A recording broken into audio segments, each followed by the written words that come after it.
मेरा नाम है Rajat and you are watching India's number one Hindi gay story channel. दोस्तों, आपका रिस्पॉन्स बहुत ज़्यादा वैल्यूएबल है।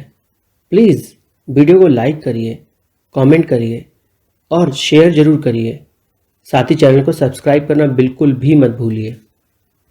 शुभम की धड़कनें बहुत ज़्यादा तेज हो चुकी थीं। बिरजू उसकी ओर चलता हुआ आ रहा था। शुभम पलकें झुकाकर पर चुपके चुपके बिरजू को ताड़ जरूर रहा था और उधर उसके पापा उसकी चुटकी लेने में लगे हुए थे।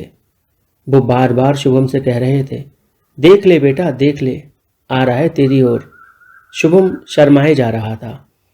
क्या करता, इससे पहले कभी उसने किसी लड़के के लिए ऐसा महसूस जो नहीं किया था जो बिरजू के लिए किया था। चारों ओर हरियाली और खेत में जब बिरजू को शुभम ने काम करते हुए देखा तो उसकी धड़कनें मानो वहीं थम गईं। वो तो बस टकटकी लगाकर बिरजू को देखे जा रहा था और जैसे जैसे बिरजू उसके करीब आ रहा था शुभम की धड़कनें बहुत तेज हो रही थीं। बिरजू शुभम के बिल्कुल नज़दीक आ चुका था। उसने आके तुरंत शुभम के पापा के पैर छुए। शुभम के पापा बोले, अरे तुम मुझे जानते हो क्या? बिरजू ने कहा, अरे चाचा, आप तो मुझे भूल गए। शुभम के पापा बोले, सॉरी बेटा, मैंने तुम्हें पहचाना नहीं। तुम कौन हो? बिरजू बोला, आपका पड़ोसी, मैं बिरजू हूँ। जैसे ही उसने अपना नाम लिया शुभम को याद आया कि बिरजू तो वही है जिसके साथ वो बचपन में खेला करता था। पर अब जवानी का खेल देखो, बिरजू तो पहचान में नहीं आ रहा है और वो इतना जवान है, इतना चुस्त है और इतना मस्त है कि शुभम तो अपनी सुध-बुध खो बैठा। बिरजू ने शुभम की तरफ हाथ बढ़ाया और बोला, हाय शुभम, कैसे हो? शुभम ने भी हाथ बढ़ाया। शुभम के हाथ कांप से रहे थे। बिरजू ने शुभम के हाथ को कस के पकड़ लिया और बोला, इतना कांप क्यों रहे हो? शुभम के पापा शुभम की तरफ देख हंसने लगे। शुभम पूरा टमाटर जैसा लाल हुए जा रहा था। बिरजू शुभम के कान में हल्के से फुसफुसाया, इतने लाल क्या हो रहे हो? क्या देख लिया तुमने? शुभम के पास तो जवाब नहीं था। आखिर वो क्या जवाब दे बिरजू को? फिर बिरजू शुभम के पापा से बात करने लगा। कब आए अंकल आप? कितने दिन हो गए आपको आए हुए? शुभम के पापा बोले, बेटा बस 2 दिन ही हुए हैं आए हुए। बिरजू बोला, अगर आपको 2 दिन हुए हैं तो मैंने आपको देखा क्यों नहीं पिछले 2 दिनों से? आप लोग तो मुझे कहीं दिखे ही नहीं। शुभम के पापा हंसने लगे और मुस्कुराते हुए बोले, दिखेंगे कैसे जब इसके चाचा हमें घर के बाहर ही नहीं निकलने देते। वो तो चाहते ही नहीं है कि शुभम को गांव की हवा लगे। उनका मानना है कि शुभम शहर में रहे, वहीं पढ़े लिखे और वहीं कुछ बने। ये गांव की ज़मीन में आखिर क्या रखा? बिरजू बोला, ये तो बहुत ही गलत बात है चाचा की। शुभम को भी थोड़ा मिट्टी में सनने दो, मिट्टी की खुशबू का आनंद लेने दो, मिट्टी से जुड़ने दो, तभी तो वो कुछ समझ पाएगा। शुभम के पापा शुभम की तरफ देख रहे थे। शुभम बिल्कुल शांत था और उसके गाल एकदम लाल हो रखे थे। बिरजू ने शुभम की तरफ रुख किया। अच्छा एक बात बताओ शुभम, तुम्हारे गाल इतने लाल क्यों हो रहे हैं? ऐसा लग रहा है मानो टमाटर लगे हों तुम्हारे गाल पर। इतने लाल, आखिर ऐसा क्या देख लिया तुमने? कहीं तुम शर्म से तो लाल हुए नहीं जा रहे? शुभम के मुंह से शब्द नहीं फूट रहे थे। आखिर वो क्या बोलता बिरजू को? बिरजू ही तो था उसके गालों के लाल होने का कारण, उसकी शर्म का कारण और शायद उसके अंदर वो भावनाएं पैदा करने का कारण जो उसने कभी सोचा नहीं था। अच्छा बिरजू, अब तुम मिल ही गए हो तो चलो हमें पूरा गांव ही घुमा दो। काफ़ी टाइम हो गया हम यहाँ आए नहीं और अब तो रास्ते भी याद नहीं। काफ़ी बदल गया है गांव। शुभम के पापा बोले, हाँ चाचा, बदल तो गया है। जब लोग बदल जाते हैं तो गांव क्या चीज़ है, इसे तो लोग अपने साथ साथ बदल देते हैं। बड़ी गहरी बातें करने लगे हो बेटा, शुभम के पापा बोले। हाँ चाचा, जिंदगी बहुत कुछ सिखा देती है। अच्छा, सच में? शुभम के पापा ने हंसते हुए उसकी टिटोली ली और बोले, काफ़ी बड़ी बड़ी बातें करने लगे हो। जरा से थे हमारे सामने बिना चड्डी के घूमते थे तुम। बस उनका इतना बोलना था और शुभम के गाल अब तो पहले से ज़्यादा लाल हो गए थे और शुभम एकदम शर्म से छुपा जा रहा था। उसे समझ नहीं आ रहा था कि क्या करे।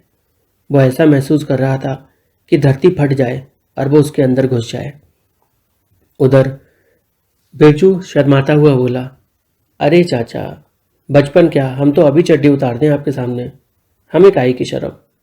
शुभम के पापा हंसने लगे और बोले, बड़े बेशरम हो तुम। बिरजू बोला, अरे आपने तो पहले ही सब कुछ देख रखा है, तो अब क्या शर्म, बस तब साइज अलग था और अब साइज अलग है। शुभम के पापा बहुत जोर से हंसने लगे। बड़े मजाकिया हो तुम बेटा। दोस्तों, प्लीज़ वीडियो को लाइक करिए। बिरजू और शुभम के पापा तो ऐसे बातें कर रहे थे मानो ना जाने कितने सालों पुराने दोस्त हो। उनके बीच तो इस तरह की बातें हो रही थीं जो शुभम और उसके पापा भी नहीं करते थे। शुभम ने पापा को हल्के से कोहनी मारी और इशारे से बोला, चलो ना।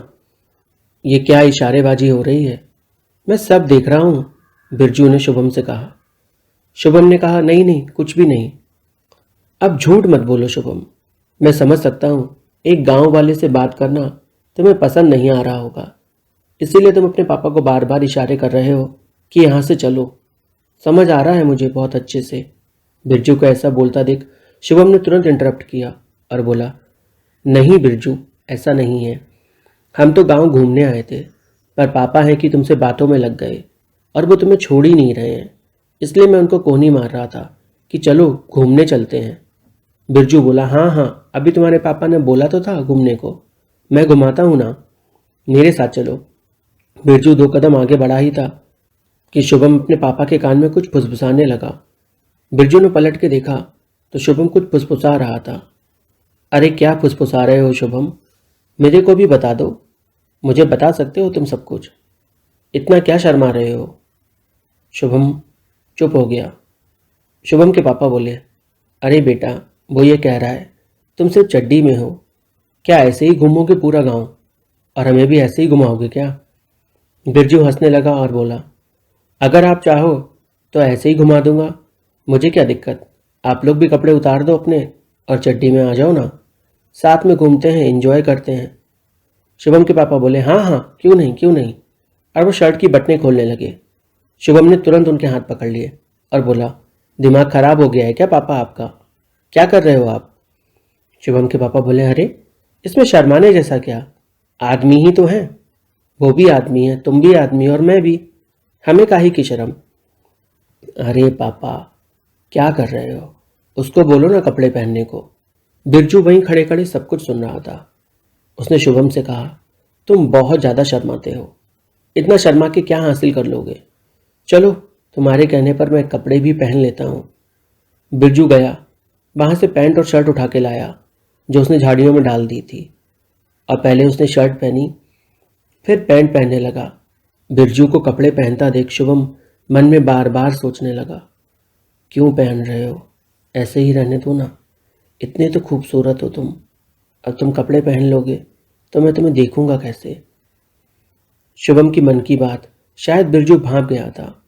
बिरजू ने शुभम को खुद को घूरते हुए देखा और फिर शुभम के कान में आके धीरे से फुसफुसाया, क्या बात है, मैं पसंद आ गया क्या तुम्हें, जो कब से टकटकी लगा के मुझे देखे ही जा रहे हो, बताओ कुछ चाहिए क्या।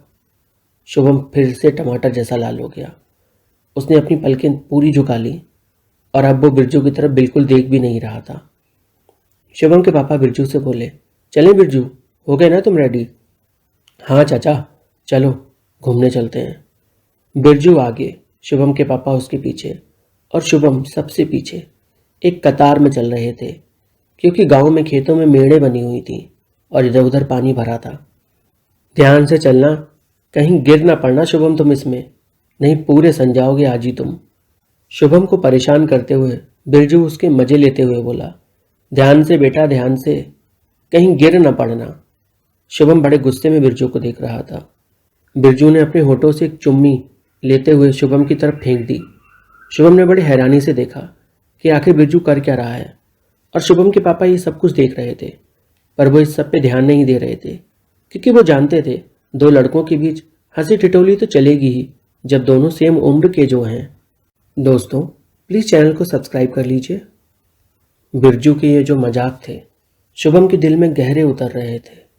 वो बार बार अपने मन की भावनाओं को नियंत्रित करने की कोशिश कर रहा था, पर भला ऐसी भावनाएं कहाँ नियंत्रित होती हैं। वो भी अंदर से बेकाबू हुआ जा रहा था और शुभम के पापा इस सब को बढ़ावा दे रहे थे। शुभम तो समझ ही नहीं पा रहा था कि आखिर उसके पापा को हो क्या गया। वो तो कभी इस तरह की बातें नहीं करते उससे, और आज अचानक बिरजू के साथ वो हर तरह की बात कर रहे हैं। शुभम ने हल्के से बुदबुदाते हुए अपने पापा से पूछा, क्या बात है पापा? कहीं आपको ही तो बिरजू पसंद नहीं आ गया? सच सच बताओ। अगर ऐसा है तो मैं मम्मी को सब कुछ बता दूंगा। ये सुनकर पापा बोले, अरे तू कष्ट क्यों करता है? तेरी मम्मी को तो मैं ही बता दूंगा। वैसे बिरजू मुझे बहुत पसंद आया है, लेकिन अपने लिए नहीं, तेरे लिए। बोल, तेरी बात चलाऊं क्या इसके साथ? शुभम फिर से टमाटर की तरह लाल हो गया। क्या करता वो? बार बार शर्म जो आ रही थी। उसने कहा, बस करो ना पापा, कितनी मस्ती कर रहे हो आज आप। बिरजू सब कुछ सुन रहा था और वो पलटा शुभम से बोला, अरे क्या हो गया? ऐसा भी क्या कह दिया उन्होंने? तुम बताओ तो बात आगे बढ़ सकती है। मुझे तो कोई दिक्कत नहीं। शुभम के पापा और बिरजू दोनों जोर जोर से हंसने लगे, मानो कितना बड़ा जोक मार दिया उन्होंने, और शुभम बेचारा शर्माए जा रहा था। शुभम गुस्से में आ गया। उसने गुस्से में बोला, मैं वापस जा रहा हूँ, आप घूमो अपने बिरजू के साथ। शुभम को वापस जाता देख बिरजू आगे बढ़ा और उसने शुभम का हाथ पकड़ लिया। शुभम पतली सी मेड़ पर ही खड़ा हुआ था। बेचारा लड़खड़ा गया और उसका बैलेंस बिगड़ने लगा। बिरजू ने उसे संभालने की बहुत कोशिश की। शुभम बिरजू के सीने से ऑलमोस्ट लग चुका था और तभी दोनों लड़के छपाक से कीचड़ में गिर गए। दोनों उस मिट्टी में जहां पानी भरा हुआ था पूरी तरह से भीग चुके थे। उनके कपड़े एकदम सन चुके थे और शुभम के पापा ये सब देख के जोर जोर से हंस रहे थे। वो शुभम से बोले, देख, मान जाता ना तू तो तू गिरता नहीं। तू तो गिरा ही गिरा, संग में इसको भी लेके गिर गया। कहते हैं ना, हम तो डूबेंगे सनम, तुम्हें भी ले डूबेंगे। वही हाल कर दिया तूने बिरजू का। बेचारा ना इधर का रहा ना उधर का रहा। अरे क्या बोल रहे हो चाचा? इधर का रहा ना उधर का रहा?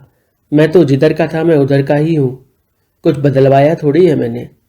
बिरजू अभी भी मस्ती कर रहा था और ये सब शुभम के पापा को बहुत भा रहा था। उन्हें तो बड़ा अच्छा लग रहा था गांव में यूं खुलेआम घूमना, क्योंकि उनका छोटा भाई उन्हें घूमने ही नहीं देता था गांव में, क्योंकि वो चाहता था कि शुभम जो है वो शहर में रह के ही पढ़ाई पूरी करे और वहीं रहे।